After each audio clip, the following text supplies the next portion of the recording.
jour 13 du Top Tarot Trump Challenge. Aujourd'hui, on va parler de notre arcane du pendu. Allez, c'est parti!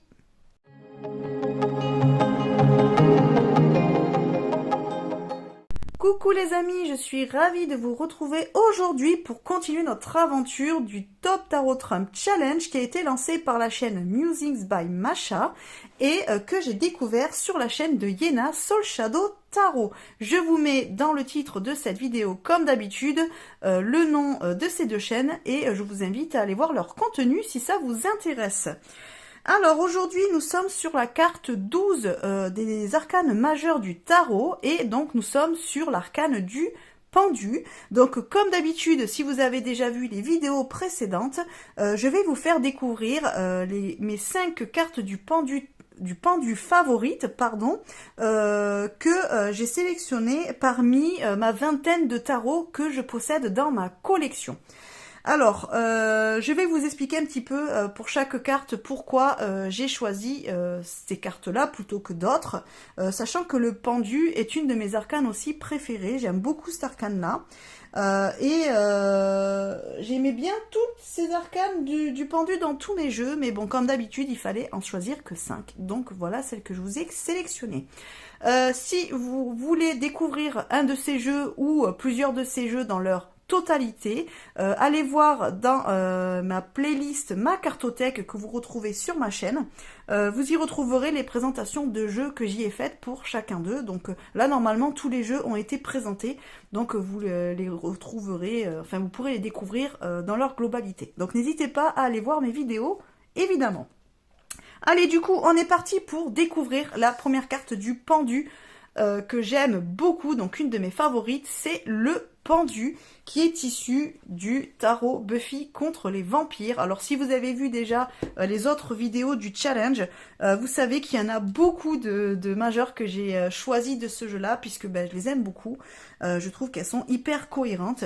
Et celle du pendu, je l'aime beaucoup. Je trouve que d'avoir pris Spike pour interpréter, pour pouvoir,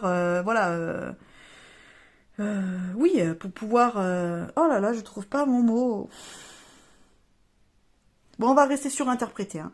Pour interpréter la carte du pendu, je trouve que c'est super bien choisi, puisque la carte du pendu nous parle, donc évidemment, de faire une pause, de rester un petit peu bloqué aussi, dans son sens négatif, de rester bloqué dans une situation, mais elle nous parle aussi de voir la situation, de voir les choses avec un autre point de vue. Et finalement, c'est ce que Spike va faire quand même tout au long de la série Buffy contre les vampires, puisque si vous connaissez la série, si vous l'avez déjà vue, Spike à la base est quelqu'un de méchant, on va dire, puisqu'il c'est un vampire, et donc voilà, dans la première saison, il est carrément le rival de Buffy. De toute façon, il veut tuer Buffy, il est là pour faire le mal, il est méchant, il tue un petit peu comme il veut. Et puis bon, il est un peu sous la coupe aussi de sa compagne Drusilla. Et finalement, il voit que le côté mauvais du vampire, quoi. Voilà, pour lui, le vampire, il est mauvais. Bon, il fait des choses méchantes. Et puis, Buffy, c'est la tueuse de vampires, donc on tue Buffy, quoi. Entre guillemets, il est un petit peu le côté très primaire du vampire. Sauf que finalement, il s'en va, Spike, pendant un temps de la série. Et je crois qu'à la 3e ou 4e saison, il me semble que c'est à la 3e saison, parce que je crois qu'à la saison 2, il est pas là ou très peu. Il revient, donc on va dire qu'il quitte un petit peu la série le temps de quelques épisodes, et il revient finalement. Et au fur et à mesure du temps, on apprend à connaître ce personnage, il se dévoile, au final on se rend compte qu'il est bien plus mystérieux, qu'il est bien plus complexe que ce qu'il n'y paraît au début. Il apprend aussi à voir les choses d'un autre œil, il se rapproche de Buffy, il en tombe amoureux, et finalement le fait aussi de devoir s'associer avec eux, puisque quand il se fait attraper par les militaires et qu'il se fait mettre une puce dans le cerveau, il ne peut plus attaquer les humains, il ne peut plus mordre, et du coup il est obligé de demander de l'aide à Buffy et à ses acolytes. Et finalement, bon, sachant que avant il leur avait déjà quand même rendu des services et tout, c'était déjà quand même plus ou moins compliqué hein, pour lui.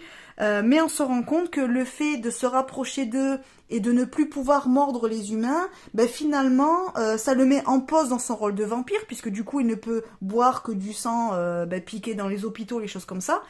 Mais il voit aussi en fait ce que eux font et ce qu'ils apportent, et finalement, on se rend compte que Spike n'est pas si mauvais que ça.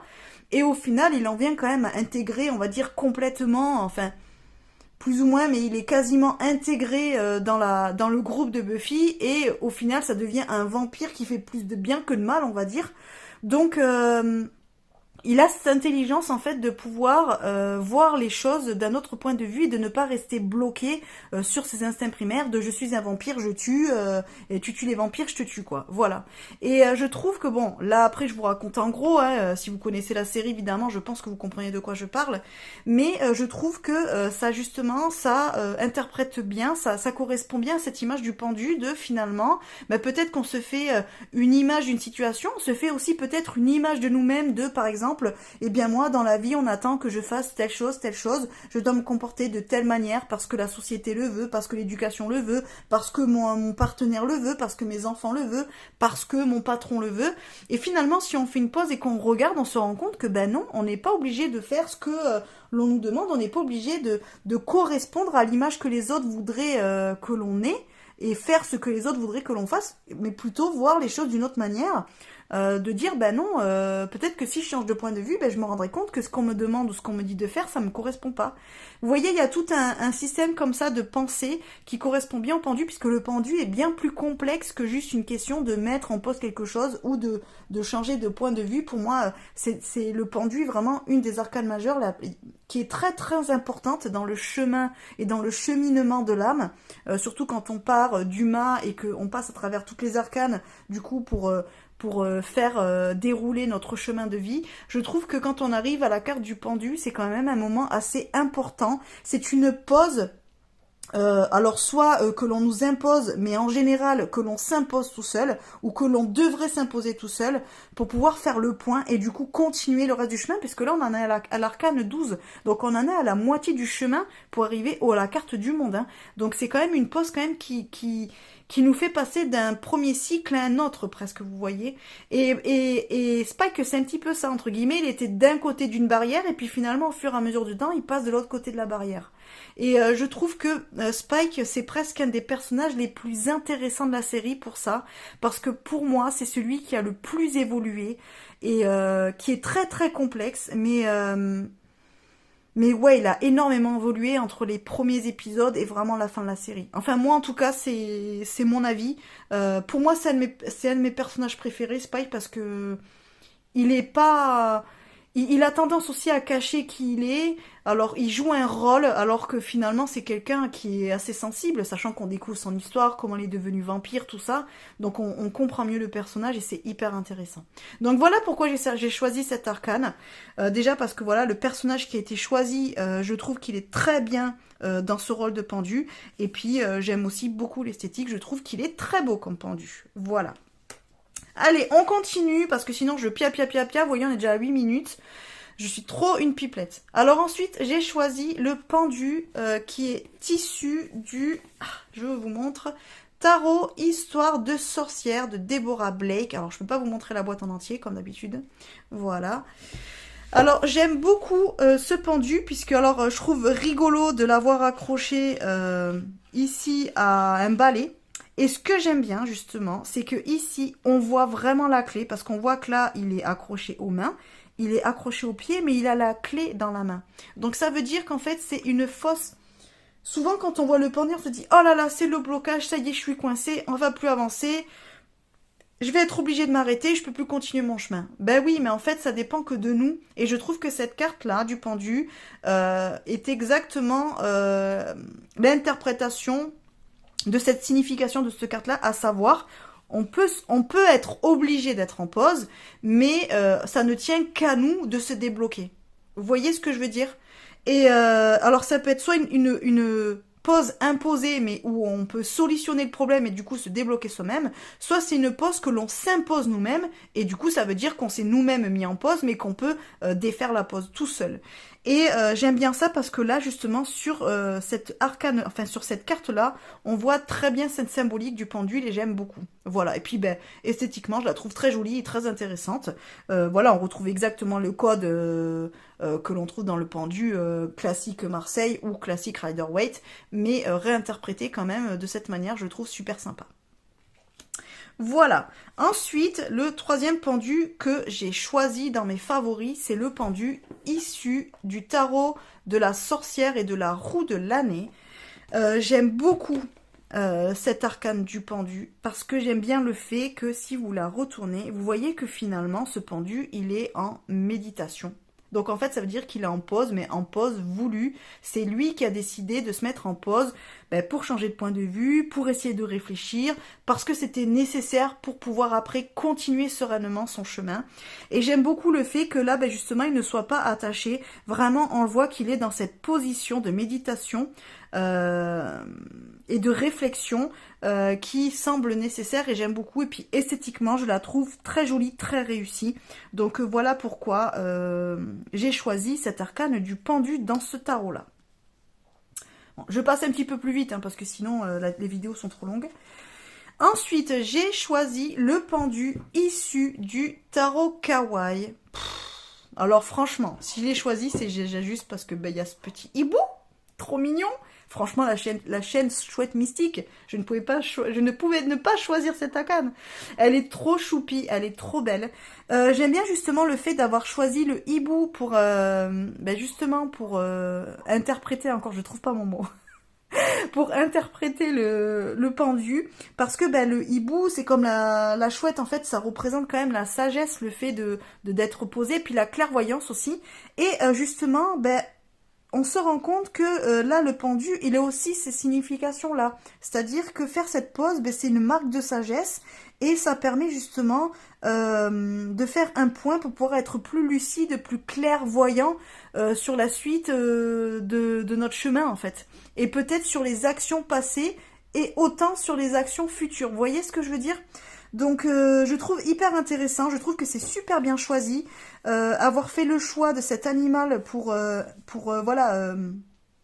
interpréter le pendu, je trouve que c'est très cohérent. Et puis la carte, je la trouve superbement mignonne. Voilà, après, si on ne connaît pas trop le tarot, même de manière intuitive, voilà, si on réfléchit un petit peu, si on connaît un petit peu la signification des animaux en cartomancie et en spiritualité, bon, on peut quand même comprendre que là, on nous parle de sagesse, de clairvoyance. Donc, le fait que le hibou soit quand même en pause, là, il est un petit peu il est en train d'observer ce qui se passe autour, c'est-à-dire aussi prendre le temps d'observer ce qui se passe. Je trouve ça intéressant. Voilà, je trouve ça bien quoi. Et puis en plus on est dans la nuit et la nuit en général on est posé quoi. C'est pas la nuit où on est le plus actif normalement. Donc j'aime bien cette carte, je la trouve très jolie, très réussie et très cohérente dans cette signification du pendu. Et enfin, pour le dernier pendu, c'est celui qui est issu du... Alors, non, c'est bon. Excusez-moi. Du E.A. Waite Tarot, donc ce tarot holographique que j'ai. Alors, c'est un Rider-Waite original, un classique, mais avec des cartes holographiques. Et j'ai choisi celui-ci parce que j'aime bien les couleurs qui sont choisies. Là, vous voyez, le pendu est en vert, alors que normalement, il est plutôt en bleu. Et j'aime bien ce vert. Je trouve que ça change, je trouve que c'est sympa. J'aime bien aussi le vert parce que c'est souvent associé à la couleur de la guérison. Et on pourrait en dire aussi que le fait de se mettre en pause, le fait d'arrêter peut-être de courir et d'essayer de changer de point de vue, ça peut être justement un moyen pour nous de guérir. Et je trouve que c'est intéressant aussi de voir le pendu de cette manière-là. Peut-être qu'on va dire ça devient une chose nécessaire pour nous de nous arrêter pour pouvoir reprendre un petit peu du poil de la bête, s'occuper de soi, pour pouvoir faire un point vraiment assez important dans notre vie, pour pouvoir repartir sur de bonnes bases physiques, psychologiques, émotionnelles.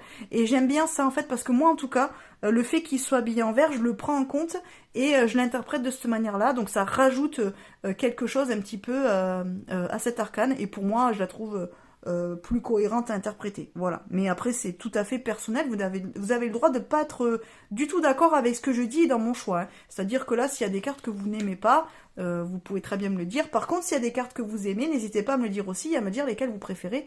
Ça sera avec plaisir que je vous lirai. N'hésitez pas non plus à me dire, vous, quel pendu vous préférez dans vos jeux. Ça me permettra peut-être de découvrir de nouveaux jeux, c'est super cool, moi j'aime bien. Donc voilà, n'hésitez pas à me mettre tout ça en commentaire. Si vous aimez l'arcane du pendu, comment vous l'interprétez, tout ça, n'hésitez pas à me le dire, n'hésitez pas à partager avec moi. Ça sera un plaisir de vous lire. Et puis ben voilà, en tout cas ce que j'avais à vous dire, à vous montrer pour notre arcane du pendu. Alors demain, du coup, nous serons sur l'arcane suivante, qui est l'arcane 13, donc de la mort. Et on continuera comme ça tout au long de la semaine jusqu'à arriver à l'arcane 21. Donc ça sera plutôt milieu de semaine prochaine, puisque j'essaie de vous faire une vidéo par jour pour chaque arcane. Donc voilà, demain je vous montrerai mes 5 cartes favorites de la mort parmi ma vingtaine de jeux de tarot que j'ai dans ma collection. Voilà, n'hésitez pas à liker, à partager cette vidéo et puis surtout à vous abonner à la chaîne si mon contenu vous plaît. N'hésitez pas à aller regarder les vidéos précédentes du challenge et puis d'aller découvrir les 2 chaînes que je vous ai notées dans le titre de cette vidéo. Je vous fais des bisous, je vous dis à demain pour la suite du Top Tarot Trump Challenge avec la carte de la mort. Des bisous!